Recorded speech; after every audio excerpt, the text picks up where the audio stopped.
The rain came down in relentless sheets that night, pounding against the windows like 1,000 tiny fists.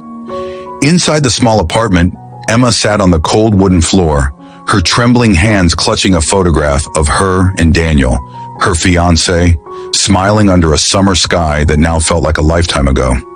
The ring he had placed on her finger just months earlier lay beside her, gleaming faintly in the dim light.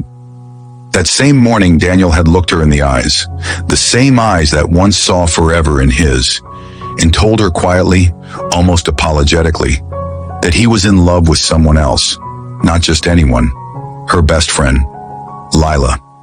If you've ever believed that love deserves a second chance, or that broken hearts can still find healing, please take a moment to like, comment, and share this video. Subscribe to the channel if you believe in kindness and redemption, because this story will remind you how even in heartbreak, something beautiful can still be born. Emma had never thought heartbreak could make breathing feel like drowning. The silence of her apartment echoed louder than any scream. She had built her life around Daniel, her routines, her dreams, her future. They had planned a wedding in the fall, talked about a house with white walls and golden curtains, even baby names whispered between late-night laughter. But love, it seemed, was fragile, and when it broke, it cut deep. For days she couldn't eat, couldn't sleep, couldn't think. She stopped answering calls, even from her mother. The world became a blur of tears and coffee stains, of messy hair and sleepless nights. But pain has a strange way of pushing people toward change, even when they don't realize it. And for Emma, that change came one evening when her neighbor Noah knocked on her door. Noah was a quiet man, tall, broad-shouldered, with eyes that carried the calm of someone who had already seen storms and survived them.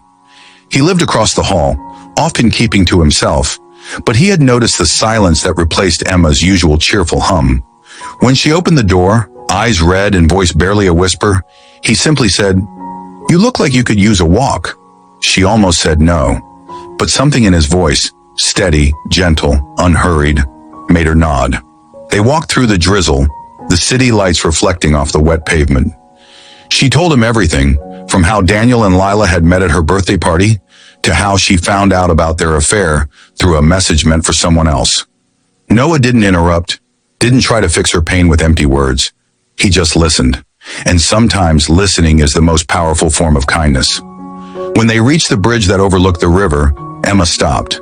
Her voice cracked as she said, "He left me for her. I gave him everything, and he still left." Noah looked at her for a long moment, and then she whispered, half in pain, half in defiance, "Will you hold me so he regrets it?" Noah didn't move closer right away. Instead, he asked softly, "Do you want to make him regret it, or do you want to stop hurting?" Those words struck her harder than she expected, because in truth she didn't know. But he stepped forward anyway, not as someone claiming her, not as someone replacing what was lost, but as someone steady enough to let her fall apart. He wrapped his arms around her, and for the first time in weeks, she let herself cry. Not the quiet tears of loneliness, but the deep, aching sobs of release. The kind that wash away the pieces of a shattered heart so something new can grow. After that night, Noah became her quiet anchor. He never flirted, never crossed lines. He simply showed up. Sometimes with coffee, sometimes with silence. He'd help her fix the leaky sink or bring over soup when she forgot to eat. And slowly, Emma began to find herself again. She started sketching again, something she hadn't done since college. Her hands, once shaking from heartbreak, found steadiness in art. Months passed, and seasons changed. Daniel and Lila got married in the spring. The news reached Emma through mutual friends, and though her heart ached, she didn't break this time. She had built a new strength, brick by brick, without even realizing it. One morning, as she sat by her window painting the sunrise, Noah knocked on her door again. He had a small box in his hand, a gift. Inside was a set of new paintbrushes and a note that read, "You don't need someone to make him regret leaving. You just need to remember who you were before you forgot your worth." Emma's eyes filled with tears, not of sadness, but gratitude, because Noah was right. Summer came, and with it, a new chapter. Emma opened a small art studio downtown. It wasn't much, a converted storage space with cracked walls and sunlight that spilled through big windows. But it was hers. Her first exhibition drew people from around the neighborhood. Her paintings told stories of heartbreak, of healing, of rediscovering one's voice after silence. Daniel showed up that day too, standing quietly in the corner, watching her from afar. When their eyes met, Emma didn't feel anger. She didn't feel the urge to make him regret anything. She felt peace, the kind that comes when you finally understand that losing someone can sometimes mean finding yourself. After the event, as the crowd dispersed, Noah helped her pack up. He smiled and said, "You did it." She looked at him, tears glimmering under the soft lights, and whispered, "I wouldn't have if you hadn't believed in me." He shrugged lightly. "You just needed someone to remind you that broken things can still be beautiful." That night, standing outside the studio under the quiet city sky, Emma realized something profound. Noah had never tried to replace her past. He had simply helped her create a future that didn't depend on it. Weeks later, Emma painted a portrait titled "The Man Who Held Me When I Was Breaking." It wasn't about romance, it was about gratitude, about how one person's kindness can pull another from the edge of despair. She gave the painting to Noah, but he only smiled and said, "Keep it. You might need to remember what strength looks like." And maybe he was right, because strength isn't loud or dramatic. It's found in the quiet moments when you choose to heal instead of hate, to forgive instead of fight.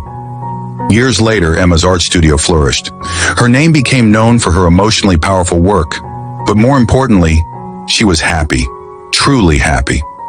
One afternoon, as she walked along that same river bridge where she once cried, she saw a couple holding hands, laughing, lighthearted, full of hope, and she smiled not because she missed Daniel, but because she no longer did. If this story touched your heart, please like, share, and subscribe.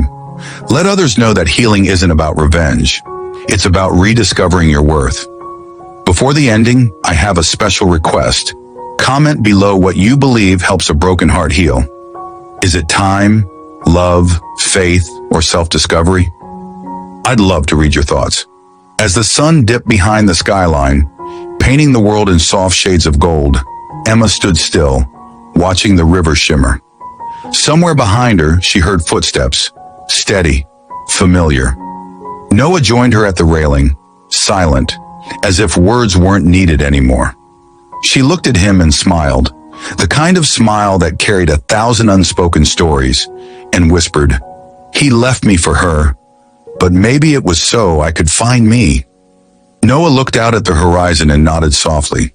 "And maybe," he said quietly, "so you could find someone who knew how to stay."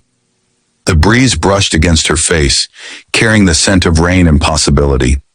Emma closed her eyes, finally at peace, knowing that sometimes the most beautiful love stories are not about finding someone new, but about finding yourself in the ruins of what was lost.